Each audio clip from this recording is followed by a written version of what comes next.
Hello, here's a few more questions on electric fields and other related things. So we start here, figure 2.1, two identical negatively charged conducting spheres. Right, spheres are tiny, each suspended from a nylon thread. Each sphere has mass of 6.5 times 10 to the minus 5 kilograms. There's the charge on each one, and then the separation they've put in the picture. Calculate the number of excess electrons on the surface of each sphere.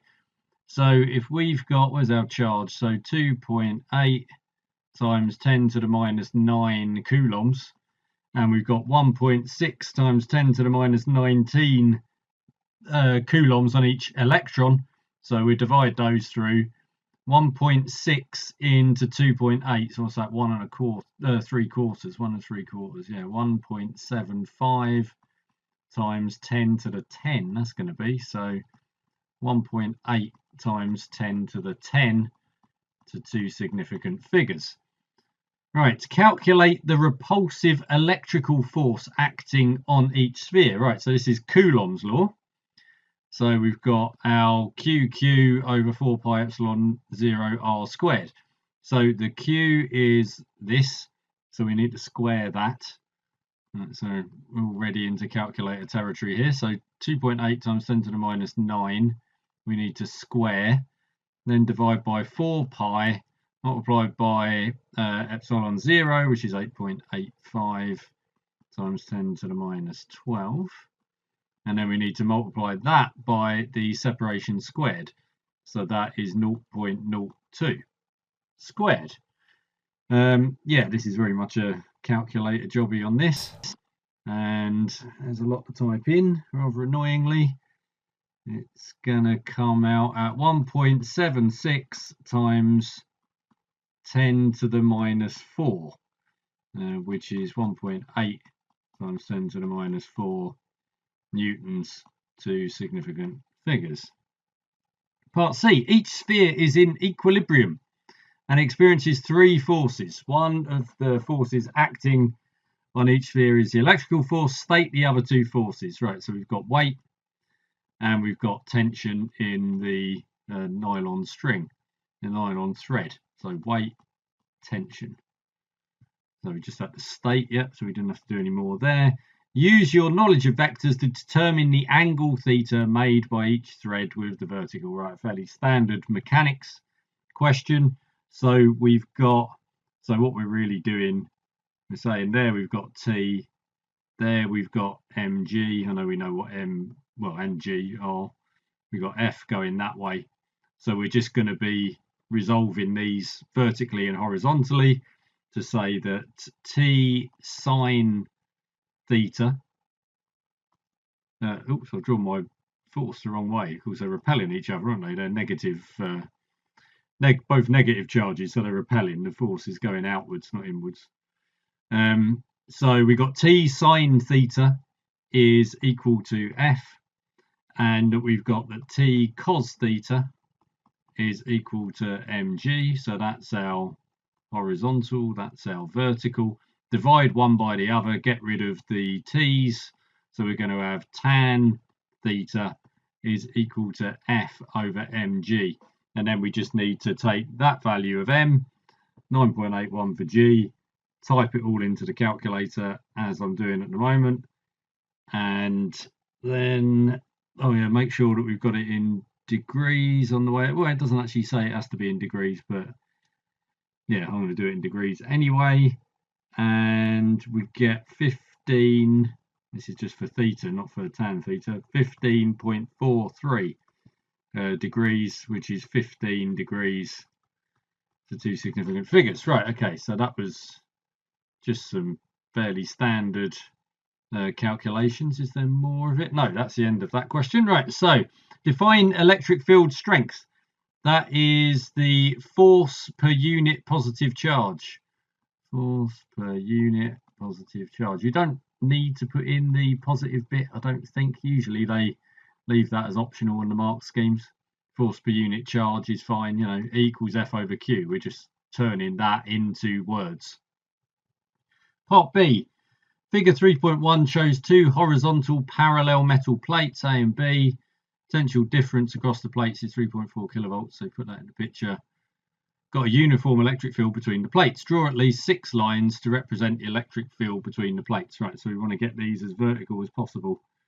1, 2, and space them evenly. 3, 4, 5, 6. Don't get them too near the edges because then you have to start getting them bulging outwards a little bit.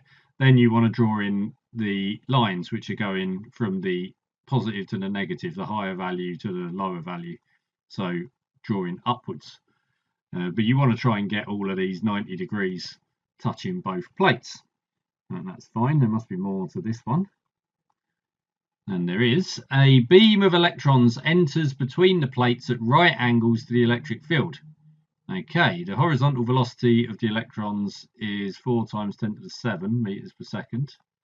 We'll put that on there just to make it a bit easier to see. Part of the electrons is shown, yes.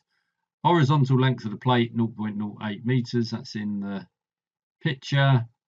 Separation is that's in the picture. P is halfway. Right, draw an arrow on figure 3.2 to show the direction of the acceleration of an electron at P. Well, we can see that it's bending downwards. So the acceleration is going to be going straight down because that's where, the direction of the force. We've drawn in those force lines. So when we were drawing in a previous one, all of these lines pointing upwards, the arrow there is the direction of the force for a positive charge. We got a negative charge, so it's going in the opposite direction. Show that the acceleration of an electron between the plates is about 10 to the 16 meters per second squared. Okay, so I mean, if we're looking for a value that high, we don't have to worry about acceleration due to gravity. So I know these are horizontal plates, and you might be thinking, well, there are 2 forces acting downwards on this electron. There's the force due to the electric field, and then there's the force due to gravity. Yeah, well, we don't have force due to gravity anywhere near 10 to the 16 meters per second squared, so we can just ignore that bit and just look at our acceleration, so due to the electric field. Now, got the clue that the fact they've given us the separation and the voltage of these parallel plates. So we're going to want to use both of our E equations. So we've got E is V over D. That's our electric field between 2 parallel plates, and that is also equal to F over Q, and F is equal to mass times acceleration. So we've got that V over D is ma over Q, and we want to get what A is. So our acceleration is going to be Q times V divided by M times D. And now all we have to do is put everything in. So we've got 1.6 times 10 to the minus 19 is our charge on the electron. Our voltage is 3.4 times 10 to the 3. Yeah, and then we've got our mass on the electron, which is 9.11 times 10 to the minus 31. So that's going to get us up to a nice high acceleration. And then we've got the distance between the plates, which is 5 times 10 to the minus 2. So yeah, we just got to whap all that in. At least there's fewer numbers this time. And we get 1.19 times 10 to the 16, which equals 1.2 times 10 to the 16 meters per second squared to 2 significant figures. Right. Calculate the time taken for an electron on entering the plates to reach P. Right, well, that time is going to be our distance, 0.04 meters, divided by the velocity, 4 times 10 to the 7. All right, so a lot of this is, the 4s are going to cancel, so we're going to get 10 to the minus 9 seconds. Show that the vertical velocity of the electron at P is 1.2 times 10 to the 7 meters per second. Well, we're doing a SUVAT really, aren't we? You're saying that our change in velocity is the accumulation of the acceleration. So the change in the velocity, which is going to be our vertical velocity, the thing that we want to work out, is just going to be equal to our acceleration multiplied by our time. So that's going to come out, well, what they've said. So that's where we're getting to 1.2. So 1.2 times 10 to the 16 multiplied by 10 to the minus 9 equals 1.2 times 10 to the 7 meters per second. Calculate the magnitude of the resultant velocity of the electron at P.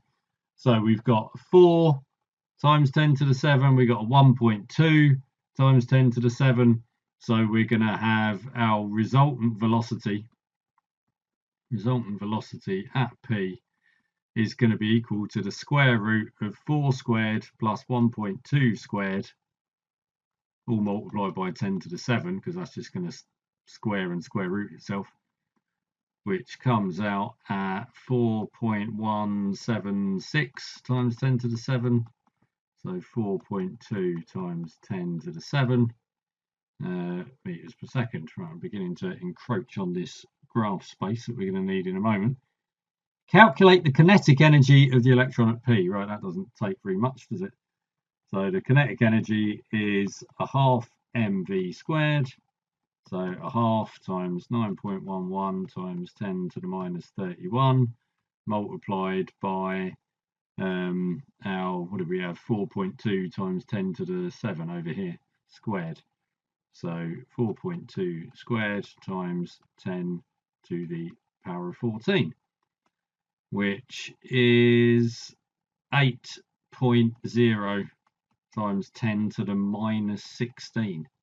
Wow, okay. I mean, it's 8.04 is what it's coming out at. But yeah, you wouldn't expect it to be very much energy for one electron. I mean, look how small the mass is. So that's fine. On figure 3.3, so these axes here, sketch the variation of kinetic energy of the electron with a horizontal distance x it travels through the electric field and beyond. No calculations are required. Well, it's coming in with some kinetic energy, so we don't want to start at the origin. We've certainly got that there. When it leaves the electric field, so once it's gone past this 0.08 meters, then it doesn't really have any significant force acting on it. So that's going to be, there's no work done on it after that. So, and we know that the kinetic energy is increasing because work is being done on it between the plates, and then it stops. So we end up at 0.08. We must have more kinetic energy than we had when we started, because work has been done. But then once it leaves the plates, it's going to go flat. So we know that we've got a flat bit there. Question is, how are we going to join up these 2 points? Now, we've got the kinetic energy. Well, they called it EK. Let's go with that. So E subscript K, that is proportional to V squared. Now, V, we know, is proportional to the, well, A and T. A is a constant in this. We've got a constant acceleration. So V is proportional to T. So is proportional to T squared. And our displacement is proportional to T as well. Because as in how far we've passed through the plates, how far we've moved horizontally, which is our x-axis here, that just depends upon the time because we've got this constant velocity. So that is proportional to x squared. So our kinetic energy, proportional to v squared, v is proportional to t, and then t is proportional to x, whatever way round you want to look at them. And that means that our kinetic energy is going to be proportional to x squared. So we're going to want to have an increasing gradient on this. It's not going to be a straight line. It's going to be curving up like a parabola. So yeah, make sure that you've got a curve on there and not a straight line, because that just wouldn't fit with the relationship between kinetic energy and x.